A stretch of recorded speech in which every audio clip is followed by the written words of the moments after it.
A very good afternoon. You're watching Midday News on Rajya Sabha television, where we get you the day's biggest news stories from India and across the globe at this hour, starting with the headlines. Prime Minister to share his vision for India's future engagement with the world when he addresses the 48th World Economic Forum on Tuesday, leads the largest ever contingent, including 6 union ministers, to Davos. First Indian Prime Minister at the forum in 20 years.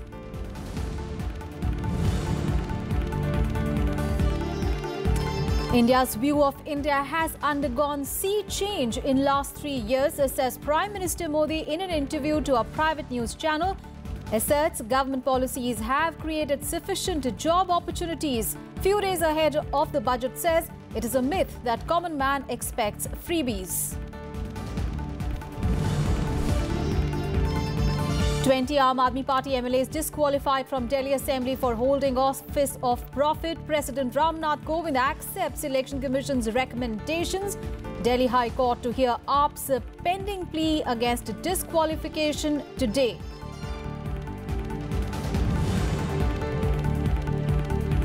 Supreme Court agrees to hear pleas by Rajasthan and Madhya Pradesh seeking recall of its order on film Padmavat. States say they have the power to stop exhibition of any controversial film on grounds of possible violation of law and order. And Kerala Assembly's budget session begins. In a customary address, Governor P. Sathasivam says state tops law and order and is corruption-free. State Finance Minister to present budget on 2nd of February. First up, news from Davos.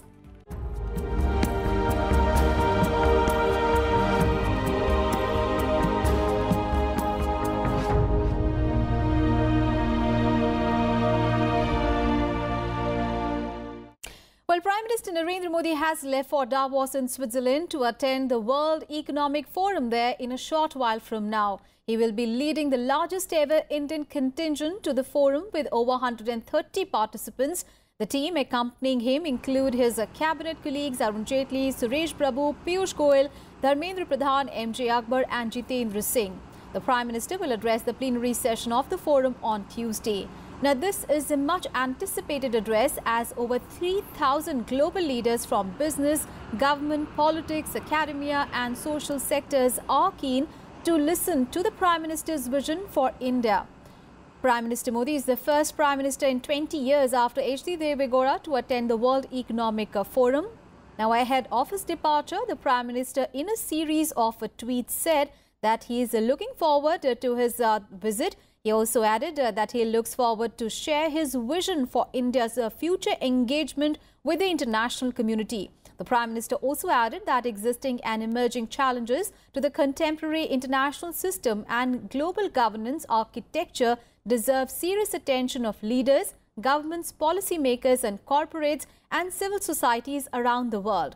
Now, among his engagements are bilateral meetings with the Swiss President. The Prime Minister will also host a roundtable dinner for 60 top CEOs, including 40 from global corporates and 20 from India. The 48th annual meeting of the WEF begins on 23rd of January and will conclude on 26th of January. In the last couple of years, there have been so much progress we made in the economic reforms, say the World Bank grading of India's ease of doing business. This is a phenomenal thing which is well appreciated by the entire business community. So they are all looking at hearing from the Prime Minister what has happened in India in the in terms of economic transformation. A series of steps were taken. So, this is the expectation of the business community here. And around 3,000 participants, hundreds of whom come with the support staff, assistants and in some cases their own security guards, are arriving at the alpine village of Davos for the World Economic Forum. Delegates from over 120 nations will attend this year's event that aims to rededicate leaders to developing a shared narrative to create a shared future in a fractured world. Now, this year's WEF has all-female list of co-chairs, which include IMF Chief Christine Lagarde, IBM CEO Ginny Rompney and Chetna Sinha, founder of Mandeshi Foundation in India.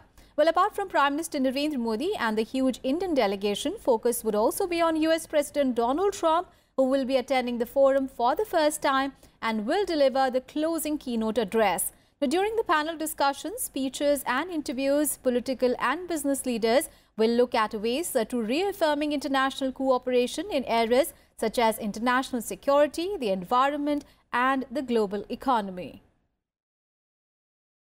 I think the opening speech with Prime Minister Modi shows us the ascension of the emerging countries, and India, of course, as the biggest democracy, soon the biggest in population terms country in the world. It's very crucial for what we are doing here. Then you have Europe, then you have President Trump, but don't forget we also have President Macri here, who comes here to present the G20 agenda. We have Prime Minister Trudeau to talk about the G7 agenda. So it's a multitude of factors, and this makes Davos special. It's at the beginning of the year that you look at the agenda in a multifaceted but integrated way. All right, let's get a perspective on this story. Akhilesh Suman is now joining us live from Newsroom. Akhilesh, now India's time has come. Well, that is the message that Prime Minister Modi would be delivering to the world as he attends the World Economic Forum's 48th annual meeting in Davos. So tell us more. Yeah, right, Aswarya. This is the message that Prime Minister is going to give to the world community, and especially the business people who will be gathered there. See, India had been working on economic reform, legislative changes, so that business can be easier there. And in a world which is going to be so related to each other, and FDI is becoming one of the major issues all over the world, that whether investment will be easy in certain countries or not. And this is the time when Prime Minister is trying to tap all those energies that is roaming around the world for investment, positive investment, either in the world of, in the sector of manufacturing, or in the sector of infrastructure, or in the sector of services. All these are essential things that India is thinking about, and I think that Prime Minister is going with a message that last 3 years he has changed the whole scenario of business in the country in a way that people, businessmen, industrialists from all over the world can come invest in India, and also they may tag with a Make in India project of the government. So I think it is always good to hear from the head of a state and head of the government if you are thinking about something. And though bureaucracy, the economists have been projecting these issues of reforms in GST, the impact of demonetization, but the world community may need to hear from Prime Minister himself that what would be the impact. And I think that Prime Minister is a very good advocate, and he can go and display on the world level that what India is all about now. Aswarya. Absolutely. And Akhilesh, of course, Prime Minister Modi is going to highlight the significance of India's rise as a global economic power, and also considering the fact that, India is this time the delegation that Prime Minister Modi has with him is also one of the largest ever. In fact, there's a huge business delegation as well. So tell us also about the itinerary of the Prime Minister when he is going to be in Davos. Actually, today Prime Minister is reaching there. I think it will take 4.5 hours more. So he will reach there, and then the first meeting he is going to have with the President of Switzerland. And you know that the contact with Switzerland and the bilateral relation with Switzerland has gone up. And especially in the field of curbing the corruption, the black money starts in banks of Switzerland. So these had been the issue, and Switzerland has been cooperating now. It has come to terms with India. So I think Prime Minister will take it further so that the black money doesn't go and get starts, and if there is we can get information. So it will be further talk on that, and also on cooperation prospects with the Switzerland community. And also then Prime Minister will be meeting in a reception, that is India Exhibition, India Welcomes. And after that, Prime Minister is having a dinner with almost 120 CEOs today. All right. Tomorrow, Prime Minister is going to speak in the plenary, and also again he will have a meeting with the CEOs.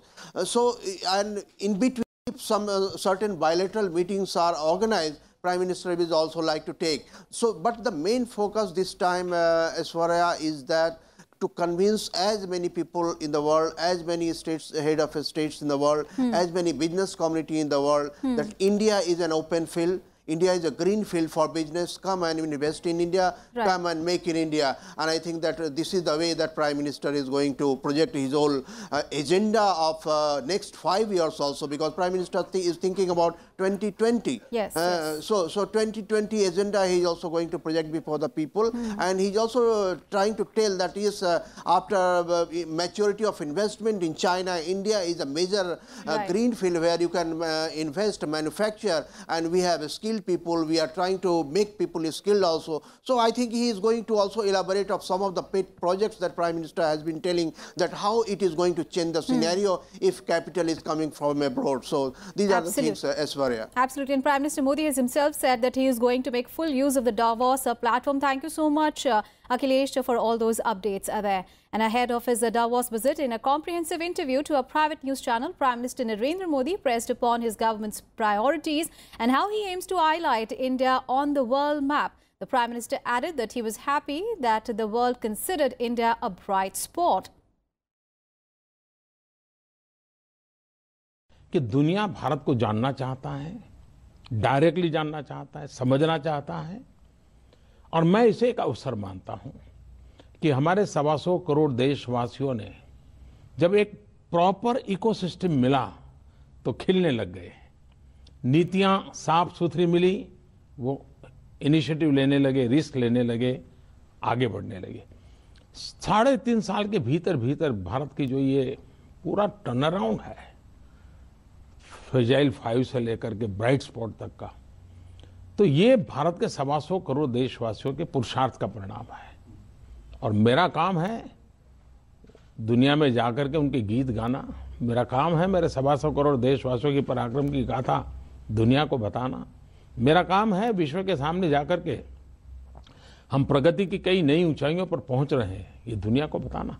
और मैं इस अवसर का भरपूर फायदा उठाऊंगा कि विश्व भारत का सही रूप देखे, भारत के सामर्थ्य को समझे और भारत के अवसरों को वो भी अपने हित के लिए इस्तेमाल करें, क्योंकि भारत एक आज बहुत बड़ी अपॉर्चुनिटी बना हुआ है। And Prime Minister Modi also rejected criticism of fighting a jobless growth. He said there were a lot of lies being spread against his government on the issue of employment, and that 7 million new EPF accounts, which should point to how new employment is being generated.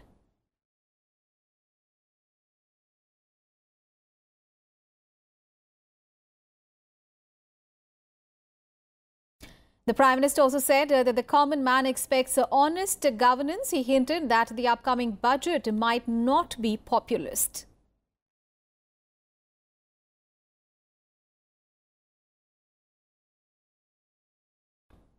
And Prime Minister Modi also clarified that his poll slogan of Congress Mukt Bharat was not about eliminating the main opposition party politically, but about shedding the country of the Congress's culture, which he termed as casteist, dynastic, corrupt and involving total control over power, among other ills.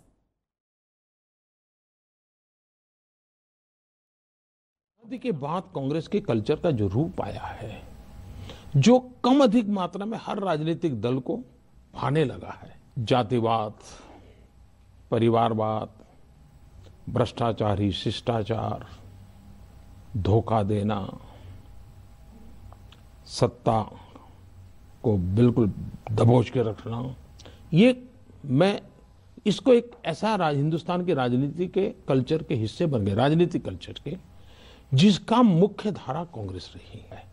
और इसलिए जब मैं कांग्रेस मुक्त कहता हूं तो वो चुनावी उठापटक से जुड़ा हुआ नहीं है जी।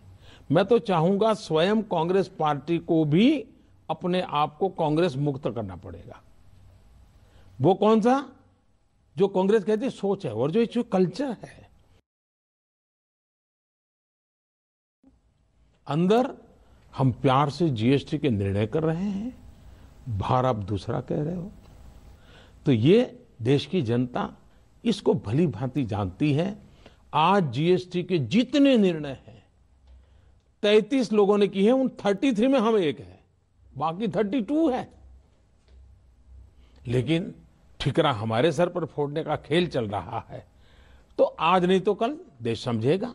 मैं डे वन से कह रहा हूं, देश की जनता में को इस नई व्यवस्था से एडजस्ट करने में टाइम लगेगा। जहां जहां हमारी कमियां हैं उसको सुधारते चले जाना चाहिए और एक अच्छा व्यवस्था विकसित करने के लिए हमने सामूहिक प्रयास करना चाहिए। 6 महीना, 8 महीना, साल, 2 साल, सब लोग मिलकर के एक ऐसी चीज दें देश को जो पूरे लंबे अरसे तक काम आए। On to some other news now. The Supreme Court has agreed to hear tomorrow the pleas filed by Rajasthan and Madhya Pradesh seeking a recall of its 18th of January order on the film Padmavat. The apex court had in its order allowed the film to be released in the theatres across the country on 25th of January. Now, a bench comprising Chief Justice Deepak Mishra and Justices A.M. Khanwilkar and D.Y. Chandrachud agreed to hear the interim application of both the states seeking modification of the apex court's order. Now, the states in their plea have said that the Section 6 of the Cinematograph Act empowers them to stop the exhibition of any controversial movie on the grounds of possible violation of law and order. While senior advocate Harish Salve, appearing for the producers of the film, opposed the urgent hearing, the apex court agreed to hear the applications on Tuesday, that is tomorrow.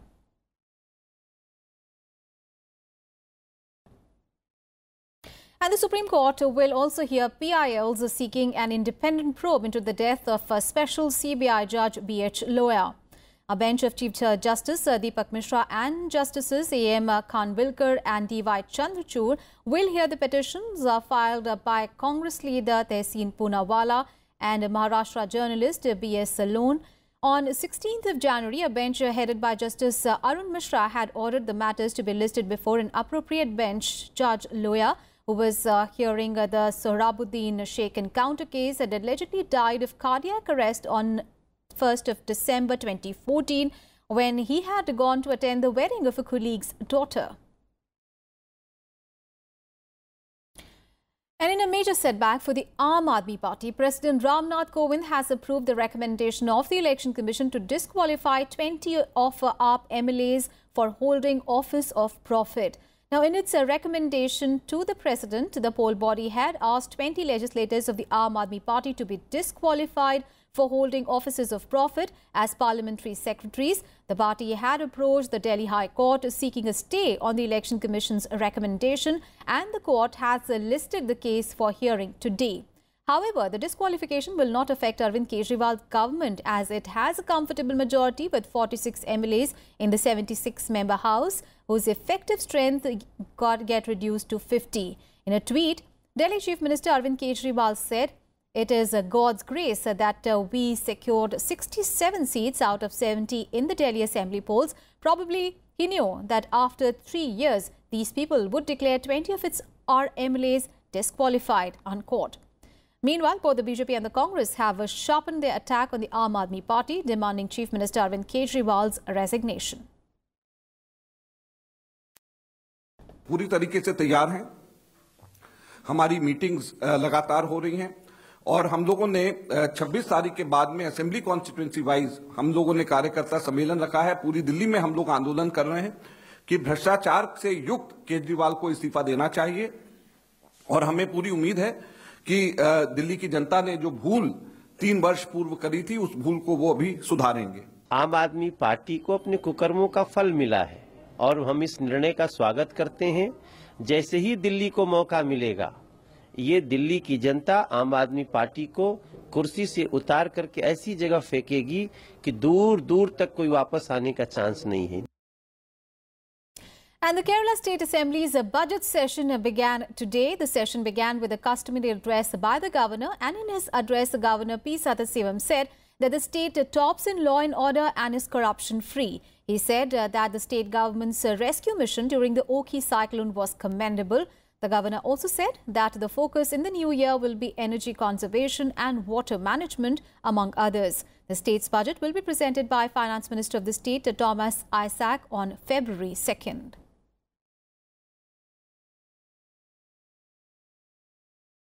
On to some other news, Om Prakash Rawat has been appointed as the new Chief Election Commissioner. He will take charge from A.K. Jyoti, who demits office today. O.P. Rawat will assume office on Tuesday. Now, a 1977 batch IAS officer from Madhya Pradesh cadre, Rawat was appointed to the Election Commission in August 2015. According to a Union Law Ministry notification, former Finance Secretary Ashok Lavasa has been appointed as the new Election Commissioner against the vacancy caused by the elevation of O.P. Rawat. Sunil Arora is the other commissioner in the poll body. His tenure will end in December this year, and Arora, the senior-most commissioner after the CEC, is expected to take over as the head of the poll panel as per convention. And on to the big breaking story coming in. Delhi police have said that they have arrested a man suspected to be the mastermind of the 2008 Gujarat blast from the national capital. The Deputy Commissioner of Police, a special cell, said that they have arrested one of the most wanted terrorists of Students' Islamic Movement of India, or SIMI, and Indian Mujahideen, or IM, Abdul Suhan Qureshi, after a brief exchange of fire. Now, the 2008 Ahmedabad bombings were a series of 21 bomb blasts that hit Ahmedabad on 26th of July 2008 within a span of 70 minutes. 56 people were killed and over 200 people were injured in these blasts. News from Jammu and Kashmir, where a civilian was killed and one was injured in a ceasefire violation by Pakistan in Jammu and Kashmir. Now, after days lull, Pakistan once again resorted to mortar shelling along the line of control in Rajouri district. As per defense sources, Pakistan initiated unprovoked and indiscriminate firing of mortars and automatics. The Indian Army retaliated strongly and effectively. Earlier, a 25-year-old Indian Army soldier lost his life in the ceasefire violation in Mendhar sector of Poonch. Sunday was the fourth consecutive day of shelling by the Pakistani Rangers, which left 11 persons, including 6 civilians, dead and over 50 others injured. On to some international news. Over 40 people have been killed in a Kabul hotel siege by the Taliban, and the 6 Taliban fighters who stormed the hotel on Saturday have been eliminated. Now, tracking reports of Tolo News, an Afghan news agency, sources claim that the death toll could be as high as 43, including at least 14 foreign nationals who were trapped in the hotel at the time of the siege. Now, more than 160 people who were rescued or managed to escape, included 41 foreigners. Now, some of the guests of the Kabul Intercontinental Hotel fled the gun battle and fire sparked by the assault by shimming down bed sheets from the upper floors. The attack took place almost 6 years after Taliban insurgents launched a similar assault on the property. India has now strongly condemned the attack, while an MEA press statement confirmed that no Indians were harmed in the attack. این هتل یک به یک باید اتاقایش کنترل شود، باز میشد و ما با دقتی را باید پیش میبردیم و هتل هم از سکیوریتی خاص برخوردار است. دروازه‌ایش اکثرش توسط کارتا قفل میشه و بسیار مشکل است که در وقت شب آدم به یک بارگی در یک ساحه عملیات طوری که لازم است.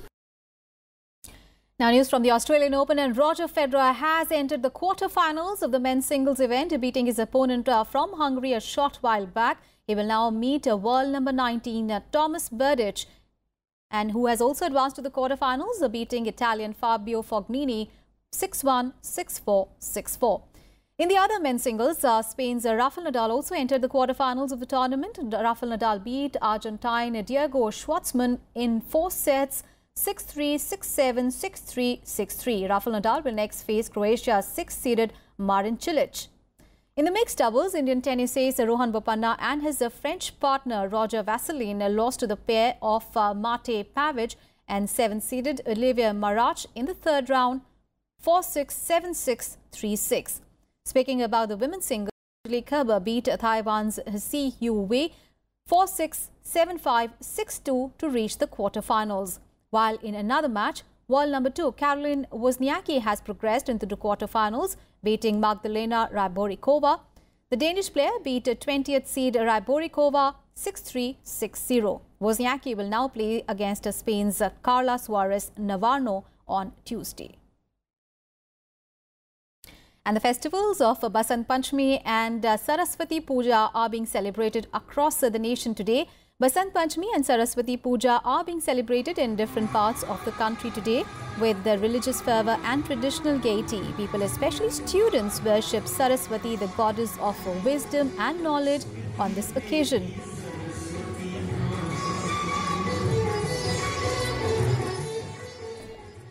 And on the occasion of Basant Panchami, President Ramnath Kovind, Vice President M. Venkaiah Naidu and Prime Minister Narendra Modi have greeted the people on Twitter. That's all in this edition of Midday News, but news and updates continue on your channel. Thanks for watching.